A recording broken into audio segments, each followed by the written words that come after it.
Então, agora vendo alguns casos especiais de movimento em 2 e 3 dimensões, a gente vai ver o primeiro, que é o movimento balístico, ou também, como a gente vê no ensino médio, o movimento de projéteis, né?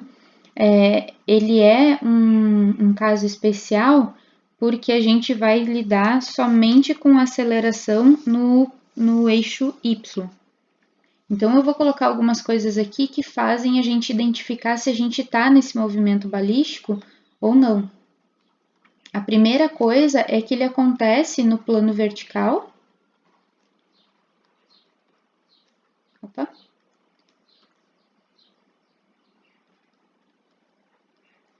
Esse plano vertical a gente vai definir como sendo x e y, porque é o que a gente está acostumado a colocar o eixo x e o eixo y como sendo na horizontal e na vertical, né?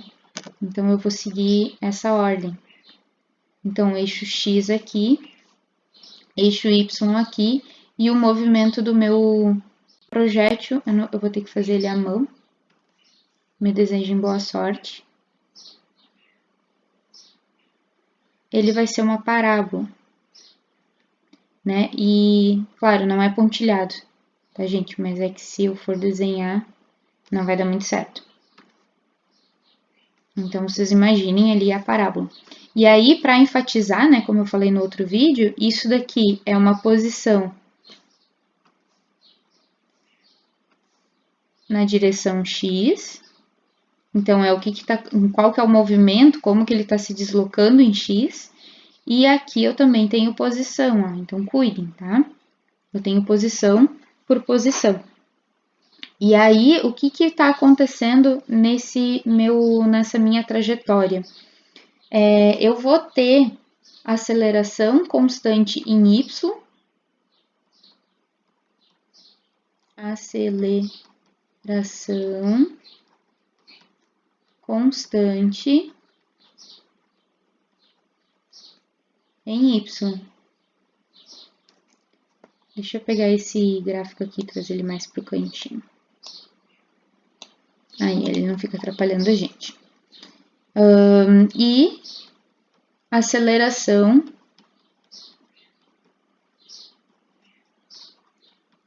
nula em x. Tá? O que isso vai dizer para a gente? Como a gente tem, eu vou colocar a observação aqui, ó, movimentos horizontais e verticais, ou seja, movimento em x e movimento em y, que são simultâneos e independentes. Então, vamos colocar movimentos horizontais e vertical são independentes e simultâneos. A gente pode trabalhar eles separadamente, que era isso que a gente estava fazendo nos outros vídeos, né? Tanto da posição, quanto da velocidade, quanto da aceleração. Aí agora aqui, nesse movimento balístico, a gente vai usar isso para conseguir trabalhar o que está acontecendo com esse meu projétil. E, só mais uma coisinha antes da gente fazer isso, nós vamos desprezar a resistência do ar.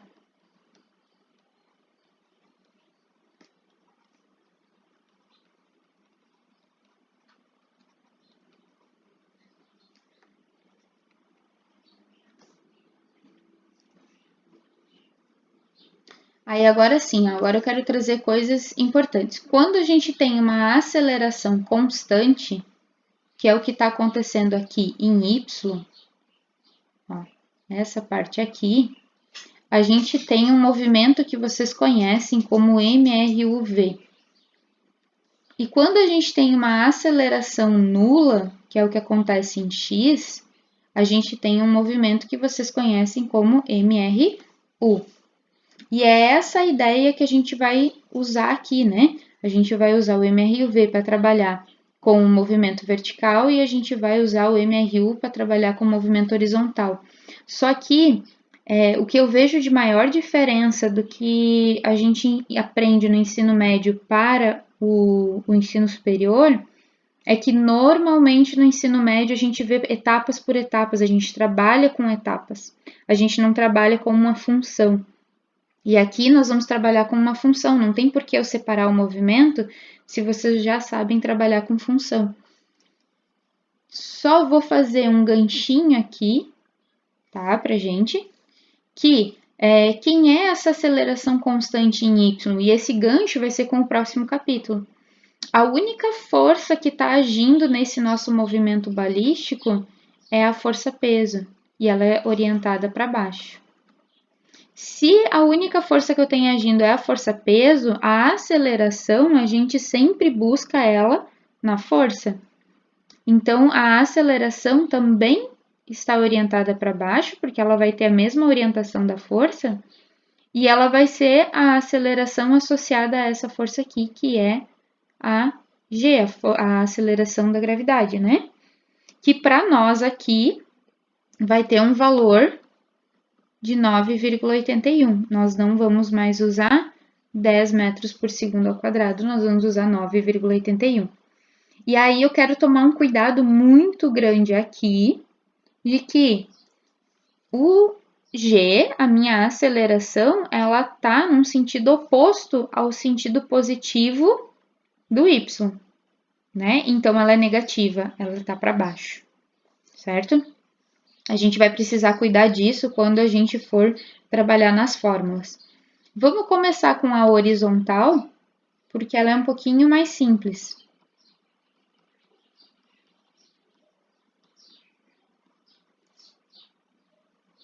O que acontece quando a gente está trabalhando com a velocidade horizontal, né? Ou com o movimento horizontal? Eu só preciso mostrar para vocês aqui que quando a gente tem um lançamento de projétil, ele é lançado de um lugarzinho aqui que eu coloquei na origem, com uma velocidade inicial tangente ali, sempre tangente, né? Então, essa daqui é a velocidade inicial de lançamento. E aí, a partir dessa velocidade inicial de lançamento, a gente vai decompor ela usando a decomposição de vetores, né? Então, eu faço uma linha reta aqui, onde encontrar aqui embaixo eu vou ter o meu Vx. Em x, como a aceleração é nula, a velocidade é constante, é isso que é um MRU, né? Então, eu só vou colocar Vx. Aqui eu vou ter um ângulo de lançamento que normalmente ele é dado em relação à horizontal, mas nem sempre. Então, cuidem muito o ângulo na hora que vocês forem fazer seno e cosseno, enfatizo sempre isso, porque se o ângulo não tiver com a horizontal, vai trocar tudo, tá? Então, não decorem que uma é com seno e a outra é com cosseno. Analisem o ângulo exercício por exercício, porque pode mudar. E aí, aqui eu vou ter a minha componente inicial de y. Por que inicial? Porque se eu tenho uma aceleração em y, essa componente vai mudar ponto a ponto. Instantaneamente, ela vai mudando de valor. E aí, agora sim, agora eu consigo fazer a análise dos meus movimentos, levando em consideração que a minha velocidade inicial pode ser descrita como as componentes na direção y mais a componente na direção j, ok? Então, aqui, ó, o que vai acontecer? Quando a gente está nessa horizontal, vamos só enfatizar que eu tenho uma aceleração x, que é zero, eu tenho uma velocidade x, que é constante, e eu tenho, por consequência disso aqui, um movimento de MRU. No movimento vertical, eu tenho uma aceleração y, que é igual a menos g. Tem que lembrar disso, tá, gente? Que é menos. Eu vou botar de amarelinho aqui, ó. Lembrem disso. Porque tá no sentido oposto ao eixo positivo. Eu tenho também, por consequência disso, uma velocidade y que é variável, ponto a ponto ela muda. E por consequência disso, como esse carinha aqui é constante, eu vou ter MRUV. Agora sim, olhando para esses dois, a gente pode colocar as equações, né? Então, vamos só escrever aqui. Equações do movimento balístico. Em X, se é MRU, eu vou fazer uma coisinha aqui só para a gente trazer vocês da zona de conforto, daquilo que vocês estão acostumados, para a notação nova. Então, quando vocês viam no movimento horizontal, vocês trabalhavam com MRUV, ou desculpa, MRU, vocês tinham uma fórmula que era usada lá no ensino médio, né? Que era o S igual a S0 mais V0, não, mais V vezes T. Agora, como a gente vai fazer isso para X, nós vamos chamar de X igual a X0 mais a velocidade em X, ou seja, a componente X, vezes o tempo. E a gente vai trabalhar com essa aqui. Agora, no movimento vertical, a gente vai ter mais fórmulas, né? Mas eu também vou fazer essa analogia, ó. Como que a gente via no ensino médio? Primeiro da posição.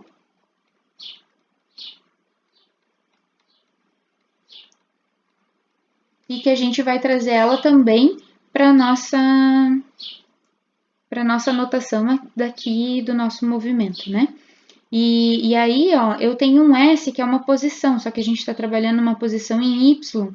Então, eu vou te dizer que isso daqui é Y igual a um Y0 mais uma velocidade inicial y, né, a componente y, vezes o tempo, menos g, vou enfatizar de novo, né, tá em sentido oposto, dividido por 2 aqui.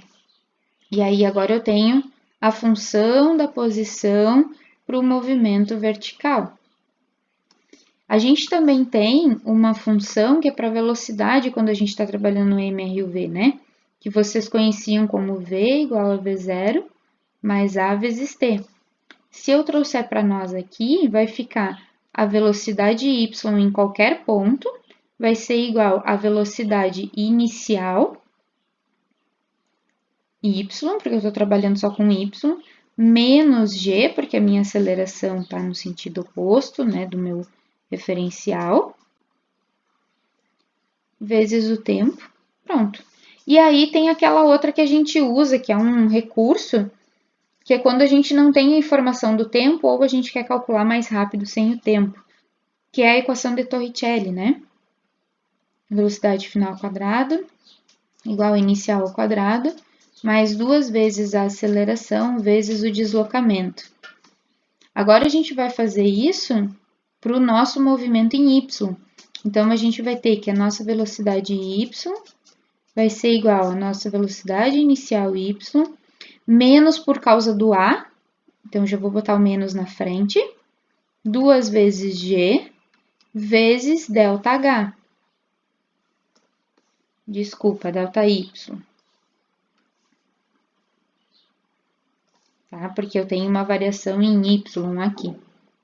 E aí, essa também é uma fórmula que eu posso usar. Então, todas essas fórmulas, são 4 fórmulas, a gente usa para determinar os exercícios de movimento balístico. Cada uma delas no seu quadradinho, né? Então, no movimento horizontal eu tenho só uma, no movimento vertical eu tenho 3 fórmulas. O que a gente vai cuidar agora? Alguns detalhezinhos. Detalhe número 1. A gente pode usar isso aqui, essa fórmula do movimento horizontal, para determinar o alcance. Qual que é o alcance do meu projétil? Determinar... Ai, pronto, enlouqueceu. Eu apertei um botão errado aqui, gente. Determinar o alcance do projétil.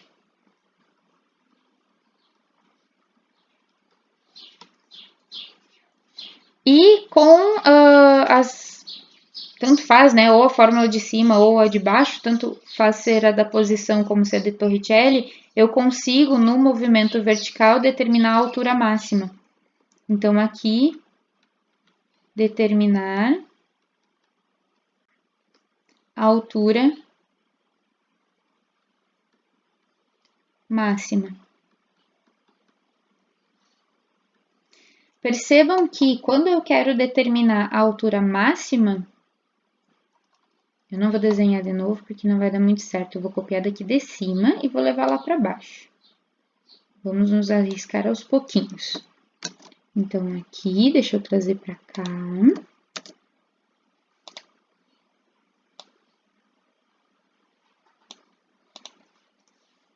E aí, vamos apagar o que a gente não precisa, né? Então, a gente não precisa disso aqui, dessa informação por enquanto, nem dessa daqui e nem dessa aqui. Eu vou determinar agora o ponto máximo. Se a gente observar, o ponto máximo é aqui, é no vértice dessa minha parábola que mostrou no movimento, tá? E aí, a gente vai ver que à esquerda dessa bolinha existe um movimento de subida. A minha bolinha sobe. À direita dessa minha altura máxima existe um movimento de descida. E aí, o que está acontecendo? Está tendo uma troca de sentido ali. Então, quando eu tenho a altura máxima, muda o sentido do movimento.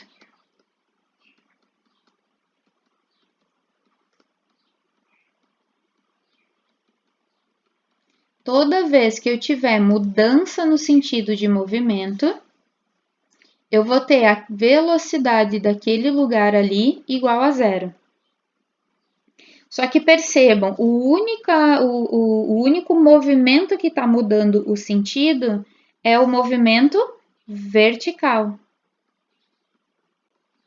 O movimento horizontal não mudou, ele estava indo para a direita antes, ele continua indo para a direita depois. Vou botar em verde aqui, ó. Antes ele estava indo para a direita, depois ele continua indo para a direita. Então, na horizontal não teve mudança de sentido. Nem pode ter, porque é um movimento retilíneo uniforme, né? Então, ele não tem nenhuma mudança na velocidade, não tem nenhuma mudança no movimento. No vertical tem. E quando a gente tem mudança de sentido do movimento, a velocidade é zero. Como é só o vertical que está mudando o sentido, nesse ponto ali eu vou ter velocidade. Deixa eu botar de outra cor. A velocidade y vai ser igual a zero. E isso aqui é importante. É assim que a gente vai determinar a altura máxima. Nós vamos substituir uma velocidade y igual a zero. Nesse instante, nesse momento, é que eu vou ter a altura máxima ou a mudança no sentido do movimento. E não é só para o balístico, tá? Então, isso acontece sempre, só que a gente precisa cuidar se ele está mudando de sentido em todas as dimensões ou só em uma ou em duas dimensões. Naquela dimensão em que estiver mudando o sentido, eu vou ter aquela velocidade, aquela componente da velocidade igual a zero. O que mais que eu preciso colocar para vocês? Mais dois detalhezinhos. O tempo de subida, o tempo que leva para o meu projétil subir, chegar no ponto mais alto, e o tempo que leva para ele descer são exatamente iguais. Então, vamos colocar isso aqui. O tempo de subida é igual ao tempo de descida. Outra coisa que a gente tem aqui é que quando a gente tiver alturas iguais, a gente vai ter módulo da velocidade igual. Então, deixa eu só colocar de pretinho, porque é outra coisinha que a gente vai colocar. Para alturas iguais, temos velocidades iguais. E cuidem porque eu não botei a flecha. Então, eu estou dizendo que isso aqui é módulo da velocidade. Bastante cuidado com o uso daquela flechinha, tá? Quando a gente não coloca a flechinha, a gente está falando de módulo. E aí, lembrar sempre que a velocidade em cada instante, ela é dada pela soma das duas, né? Deixa eu fazer o desenho aqui embaixo de novo. Para colocar esses dois detalhes. Então, aqui vamos apagar o que a gente não precisa. Por enquanto, não precisamos dessas duas informações aqui, nem dessa e nem dessa. Aí, ficou mais clarinho. Então, por exemplo, se eu tenho, né, ó, alturas iguais, altura aqui, trouxe para cá, alturas iguais. É isso que eu estou querendo dizer. O módulo da velocidade nesses dois pontos, no ponto 1 e no ponto 2, são iguais. Então, eu tenho velocidade 1 igual a velocidade 2. Módulo. Vou enfatizar, tá? Outra coisa que a gente tem aqui, que quando a gente pegar um ponto qualquer, então, por exemplo, vamos pegar esse ponto aqui e vamos fazer a velocidade naquele momento ali, velocidade V1, como que a gente pode escrever ela? Como a componente em x, que é igual em toda a trajetória, Vx, e eu preciso calcular quanto que vale Vy naquele instante ali, a velocidade instantânea, né? Vy. E aí eu vou escrever a velocidade em qualquer momento como sendo V1 igual a Vx na direção y mais Vy na direção j. Então, lembrem de fazer isso no final, quando ele estiver perguntando da velocidade em um ponto qualquer da trajetória.